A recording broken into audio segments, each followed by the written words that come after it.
दोस्तों, स्वागत है आपका ट्रू ट्रेंड स्टोरीज के अंदर। हसीना क्यों बनी कातिल, भाग 5। निया को सच जानने की जिज्ञासा होती है, जिसे जानने के लिए वो खुद पता करने की सोचती है और जल्दी से अपना काम कर गली नंबर 2 में जाने की निकलती है। दोपहर का टाइम होता है, 2 बजे का। सबसे बचकर इधर उधर देखते घर से निकलती है। वह गली के पास जाती है। वह जूझ कर देखती है, यहाँ क्या है। उसे कुछ दिखाई नहीं देता। थोड़ी सी जगह दिखती है, पर उससे कुछ नहीं दिखता है। जो थोड़ी सी जगह थी, उस गली में जाने की वो दूसरी ओर थी। वहाँ से निया अभी नहीं जा सकती थी। तभी निया दीवार पर चढ़कर देखने का सोचती है कि इतने में उसे ललिता बहन देख लेती है। निया, तुम यहाँ क्या कर रही हो? ललिता बहन पूछती है। निया, वो मैं यहाँ। ललिता बहन, क्या कह रही हो तुम्हें पता नहीं यहाँ आना मना है? जी हाँ, मुझे पता है यहाँ आना मना है। वो मैं यहाँ ऐसे ही आ गई थी, सॉरी। पर मेरा यहाँ कुछ गिर गया था। वो छोटी सी जगह है वहाँ, तो वहाँ से निकला नहीं। तो दीवार पर चढ़कर क्या देख रही थी और क्या गिर गया था? वो मेरा झुमका। हाँ, झुमका। मैंने सोचा अभी दिन है, ले लूं। दिमाग खराब है क्या? चलो यहाँ से, यहाँ आना मना है, खतरा है। छीनकर निया को वहाँ से ले जाती है। निया जाते जाते पीछे मुड़ते हुए ये मौका भी गया। ललिता बहन, अब उस ओर मत जाना, पुष्पा को भी पसंद नहीं है। निया सोचती है ललिता बहन कहीं बता न दे कुछ भी, तो वही कहती है, ललिता दीदी आप मत बताना कुछ भी। दी को इस ओर गई, वो परेशान होगी। और झुमका गुम कर दिया, ये भी नहीं। ये झुमका उनका फेवरेट था, वो उदास होगी। ललिता बहन, ठीक है। इतने में पुष्पा, प्रताप, रिया आ जाते हैं। वह पुष्पा कहती है, क्या बात हो गई? बाहर खड़े हो? प्रताप, गपशप कर रहे हो क्या? हंसकर बोलता है। ललिता बहन, हाँ और क्या करे। मैंने सोचा निया अकेली है तो चलो आप आ गए, मैं भी काम देखती हूँ मेरा। निया रिया को गोद में लेते हुए, क्या लाया मेरा बच्चा मेरे लिए? रिया, चॉकलेट। हाँ साली जी, और आपकी फेवरेट आइसक्रीम भी। थैंक्स जीजा जी। 10 दिन और बीत जाते हैं पर कुछ नहीं होता। प्रताप अब अलार्म लगाने लगा। 12 बजे से 5 मिनट पहले की अलार्म बजते ही रेडियो चालू कर देता। उसने खुद ही ये आइडिया सोचा था। खुद भी कहता कि काश ये पहले करता। और पुष्पा भी कहती ये इसीलिए किए प्रताप ने क्योंकि यहाँ से जा नहीं सकता था। और 3 बजे बंद। अब पुष्पा भी कम डरने लगी और रेडियो चलने में सबको नींद लेने की आदत भी हो गई। जब नींद न आती तो बातें कर लेते मिलकर, पर ज़्यादातर सोते रहते। निया खुद से बोलती है, कितने दिन हो गए यहाँ आए, पर चाहकर भी कुछ पता न कर सकी। दिन में तो कोई उस ओर जाने नहीं देता। दीदी हमेशा सामने रहती है और ना जानूँ उसे बारे में। नहीं, यहाँ से ऐसे तो नहीं जाऊँगी। अब एक ही ऑप्शन है निया तेरे पास। अगले दिन, निया दीदी मुझे नींद आ रही है, मैं सोने जा रही हूँ, आप सब भी सो जाओ कहती है। क्या हुआ चुटकी, हमारे साथ अंताक्षरी नहीं खेलोगी? प्रताप ने पूछा। निया, वो आज थक गई है, कल खेलेंगे, गुड नाइट। और निया अपने कमरे की ओर जाते कहती है, खुद से मैं जल्दी सो जाऊंगी तो ये भी सो जाएंगे। पुष्पा, चलिए जी हम भी सोते हैं। चलो, वैसे भी तुम्हारे साथ अंताक्षरी थोड़ी खेलेंगे। प्रताप हंसता हुआ कहता है, हाँ हाँ, क्योंकि आपको सिर्फ निया हरा सकती है। उसे गाना बहुत अच्छा आता है। बहन मेरी है, उससे कोई नहीं जीत सकता। पुष्पा ने मुस्कुराते हुए कहा। प्रताप, और मेरी साली। और दोनों हंसते हैं। और प्रताप कहता है, निया के आने से घर में रौनक रहने लगी है। पुष्पा, हाँ मेरा भी मन लगा रहता है। अच्छा है हमारे साथ कुछ दिन रहने आ गई चुटकी। प्रताप, और दोनों बातें करते करते अपने कमरे में चले जाते हैं और सो जाते हैं। अब तक 8 ही बज रहे होते हैं। निया सब का सोने का इंतज़ार कर रही होती है। यहाँ सब जल्द ही सो जाते हैं। पूरे मोहल्ले वाले शाम होते ही सब घर के अंदर बंद। सब सोने के 2 घंटे बाद सोती है। अब तो नींद में घुल चुके हैं दीदी और जीजा जी। वैसे भी देर हो तो गई है, जब चल निया पर ध्यान से। निया 10 बजे के करीब हाथ में टॉर्च लेकर घर से बाहर चुपके से निकलती है। निया आराम से, बहुत सन्नाट है यहाँ, तुझे ध्यान रखना होगा, आज नहीं तो कभी नहीं, बस लास्ट चांस है निया तेरे पास, आज तुझे पता करना होगा। और खुश होती है ओ और कहती है आज तो पता चल जाएगा है क्या। और निया गली नंबर 2 की ओर बढ़ती है और जल्द ही उस ओर पहुंच जाती है जहां से उस गली में जाने का थोड़ा सा रास्ता होता है। उस थोड़े से रास्ते में जाते वक्त ही निया की टॉर्च खराब हो जाती है। अब इसे क्या हुआ, निया टॉर्च पर थप्पड़ मारती है पर वह नहीं चलती। अचानक छूटकर बाहर की ओर गिर जाती है जहां से वो उस गली में जाने वाली होती है। देखती है इधर उधर टॉर्च दिखाई नहीं देती है। अंधेरे में निया को कुछ दिखाई भी नहीं देता है। वह खुद से कहती है टॉर्च छोड़ दिया और आगे बढ़, वैसे भी ये अब किस काम की है, चलती तो है नहीं। निया अंधेरे में उस गली में चली जाती है। चलते चलते इधर उधर देखने निया उस बड़े से घर के पास पहुंच जाता है। निया, यहाँ तो न ज़्यादा घर है, बदबू भी आ रही है, आएगी ही ना, सफाई कौन करता है, सब डरते हैं, 11:30 का टाइम हो चुका है। निया बड़े से घर का दरवाज़ा खोलती है। दरवाजे के जाम होने के कारण खुलता नहीं है। थोड़ा आगे बढ़ एक खिड़की दिखती है, धुंधली सी, वो भी जाम। निया पत्थर उठाकर शीशा तोड़ती है। 12 बजने ही वाले होते हैं। निया उस खिड़की से अंदर जाती है। इतने में ही वह सब रोज के जैसे रोने कराने की, चिल्लाने की भयंकर आवाज़ें आने लगती है। निया डर जाती है क्योंकि दूर से कई सुनाई देती थी, पर आज निया उन आवाज़ों के बिल्कुल पास थी। निया खुद से कहती है निया डर मत, तू यही पता करने आई है, आवाज़ों को छोड़, आगे बढ़।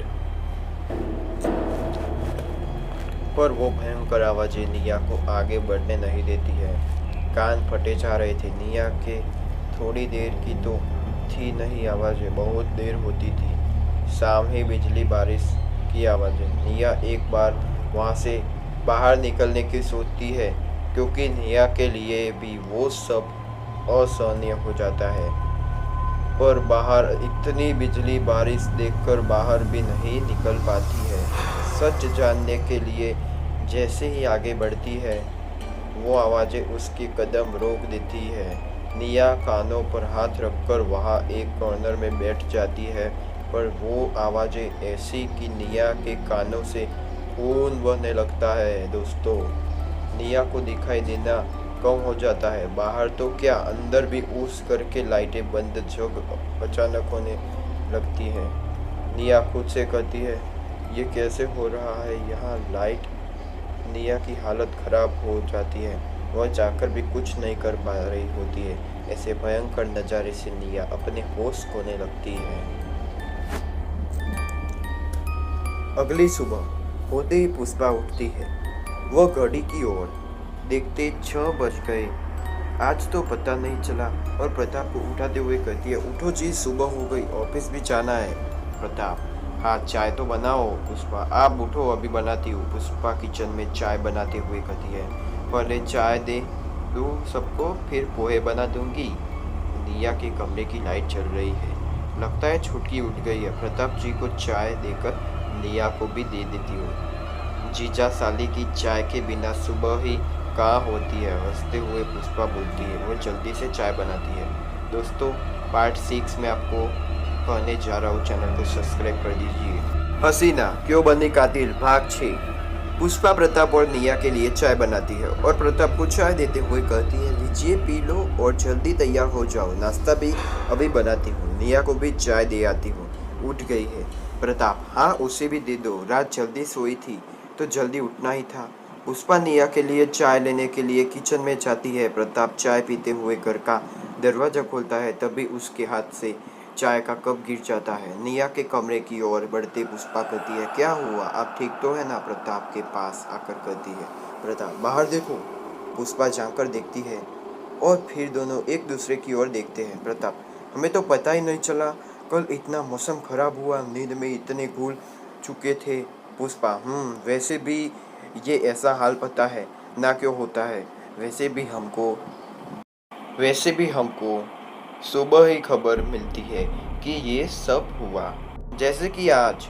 प्रताप पता नहीं क्या हुआ होगा। पुष्पा परेशान होती है, तभी प्रताप कहता है, जाओ तुम काम करो और ये चाय निया को दे दो, ठंडी हो रही है। पुष्पा वो ठंडी पीती नहीं है और निया के कमरे की ओर जाती है। प्रताप, हे माता रानी, सदैव हम पर अपनी कृपा बनाए रखना। निया के कमरे में पहुंचकर पुष्पा कहती है, लो निया चाय। तुम्हें पता है कल रात बारिश हुई है बहुत, हमें भी अभी पता चला। उठ चाय पी, ठंडी हो रही है। भगवान जाने क्या हुआ है कल। पास पड़े रिया के कपड़े उठाते हुए बोलती है, अरे निया उठ ना, कब से आवाज दे रही हो। मैंने सोचा लाइट चल रही है तो उठ गई होगी, पर तू अभी तक सो रही है। और पुष्पा चद्दर उठाती है। निया कहती है और आवाज लगाती है, प्रताप जी। प्रताप दौड़ा आता है। क्या हुआ पुष्पा? निया? प्रताप? निया? क्या हुआ? कहाँ है छुटकी? इधर उधर नजरें दौड़ाते हुए कहता है पुष्पा, यहाँ तो नहीं है। मैंने सोचा सो रही होगी, लाइट चल रही है, पर देखा तो यहाँ तकिए थे। रोते हुए पुष्पा कहती है, प्रताप परेशान मत हो, यही होगी छुटकी, चलो देखते हैं। दोनों पूरे घर में देखते हैं, पर निया कहीं दिखाई नहीं देती है। पुष्पा रोते हुए कहती है, प्रताप जी कहाँ है मेरी रिया? प्रताप भी परेशान हो जाता है और कहता है, चलो बाहर ढूंढते हैं। और दोनों बाहर जाकर चिल्लाते हैं, निया निया, छुटकी छुटकी, पर नहीं दिखाई देती है। प्रताप, कहाँ चली गई? पुष्पा के चिल्लाने की आवाज़ सुनकर ललिता बहन और आस पड़ोस वाली भी बाहर आती है। प्रताप पूरी गली गली नंबर 1 सब देख आता है, पर निया नहीं मिलती है। ललिता बहन, क्या हुआ पुष्पा, सब ठीक तो है ना? पुष्पा, ललिता बहन कुछ ठीक नहीं है, निया पता नहीं कहाँ चली गई, मिल ही नहीं रही है। रोते हुए बोलती है, यही होगी, मिल जाएगी। ललिता बहन बोलती है। प्रताप कहता है, बिना बताए कहीं जा नहीं सकती है पुष्पा। हाँ, घर भी नहीं, वैसे भी दरवाजा तो आपने ही खोला, सुबह कैसे गायब हो सकती है? कहाँ ढूंढे उसे बताओ ना, कहाँ गई मेरी छुटकी? तभी प्रताप देखता है उसके घर की एक खिड़की खुली है। वो बोलता है कि कहीं यहीं से तो नहीं चली गई छुटकी।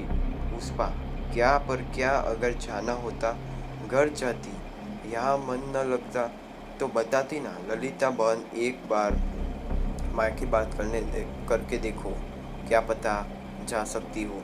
पुष्पा, कौन लगती है पुष्पा? कुछ बोलती इतने में माँ कहती है, निया कब तक रहेगी तेरे साथ बेटा? अब भेज दो उसे, मेरा भी मन नहीं लगता है, तेरे बाबा को भी याद आती है। पुष्पा ठीक है कहकर फोन कट कर लेती है और वहाँ नहीं है कहते हुए प्रताप की ओर देखते सर हिलाती है। तभी कहाँ कचरे उठाने वाला आता है। नमस्ते प्रताप जी। प्रताप को वो जानता होता है और बोलता है, प्रताप जी ये आपकी टॉर्च है, खराब हो गई क्या? मैंने चला कर देखी, पहले चली नहीं, अब चल रही है। आपने खराब समझकर लगता है फेंक दी। लीजिए, ये तो ठीक है। दरअसल उस टॉर्च पर प्रताप नाम लिखा होता है, इसलिए कचरे वाला पहचान जाता है। टॉर्च को प्रताप टॉर्च देखते, ये तो मेरी है। पुष्पा, हाँ, पर ये घर से बाहर तुम्हें कहाँ मिली? ये कचरे वाला से पूछता है। प्रताप जी, मुझे उस साइड गली नंबर 2 वहाँ दीवार के पास कचरा उठाने आया था तो नज़र पड़ गई कहकर वो आगे कचरा उठाने चला जाता है। प्रताप, वहाँ पहुँची कैसे टॉर्च? उस जगह पुष्पा ने कहा। तभी ललिता बहन कुछ सोचती है, उसे झुमके वाली बात याद आती है और कहती है, कहीं निया अपना झुमका लेने तो नहीं गई वहाँ ये टॉर्च लेकर? पुष्पा, क्या कर रही अब ललिता बहन? प्रताप, झुमका कैसे? ललिता बहन उस दिन की बात बताती है। निया का झुमका वहाँ गिर गया था, उस जगह वह ढूंढ रही थी। मैंने कहा था यहाँ मत आना, फिर कभी तुम्हें बताने को मना किया कि वो उस ओर गई और उसका झुमका गुम हो गया। दीदी को बहुत प्यारा था झुमका, खो गया, पता लगेगा तो उदास हो जाएगी कह रही थी, तो मैंने भी नहीं बताया कुछ। कही वही झुमका लेने दो। नहीं कही उस और पुष्पा तुम्हारे लिए। पुष्पा ये सुनकर कहती है, कैसा झुमका, कौन सा झुमका? प्रताप, मुझे कुछ समझ नहीं आ रहा है, ये सब क्या है? प्रताप, आपको हमें बताना था, पता नहीं उस छुटकी के मन में क्या चल रहा था ललिता बहन। हाँ ललिता बहन, कोई झुमका नहीं था ऐसा, पुष्पा ने कहा। ललिता बहन, तो उसने झूठ क्यों बोला? प्रताप, उसे शौक था ना ऐसी चीज़ों के बारे में जानने का। ये सुनते ही पुष्पा उस ओर दौड़ती है। पड़ोसी पकड़ लेते हैं। मुझे जाने दो, मेरी छुटकी है, वहाँ पता नहीं कैसी होगी, कहीं वो वहाँ तो नहीं चली गई उस घर में। जब देखो उसी बारे में बात करती थी, पूछती थी, मैं डांटती तो चुप हो जाती। पुष्पा ने रोते हुए कहा, मुझे जाने दो मेरी बच्ची के पास। तभी कोई चिल्लाते हुए कहता है, प्रताप संभालो इसे, वहाँ कोई चला गया एक बार वापिस नहीं आता है। तुम तो जानते हो, ध्यान रखना था ना, ये सब नहीं होता। ये सुनकर पुष्पा बहुत सो जाती है। प्रताप सर पकड़कर बैठ जाता है और रोते हुए कहता है, क्यों गई छुटकी बेटा, तुम वहाँ कैसे वापस लाए तुम्हें? हे भगवान, ये क्या हो गया? पुष्पा को होश आते ही, ये क्या हो गया? काश हमने ध्यान रखा होता, हमारी बहन साथ होती, हमारे माँ बाबा को क्या जवाब देंगे? कहाँ है निया? कैसे कहेंगे हम नहीं ध्यान रख पाए हम? प्रताप जी, ये सब मौसम इतना खराब, ये हालत, बारिश, इन सब में हमारी बहन की ही कल बलि चढ़ गई।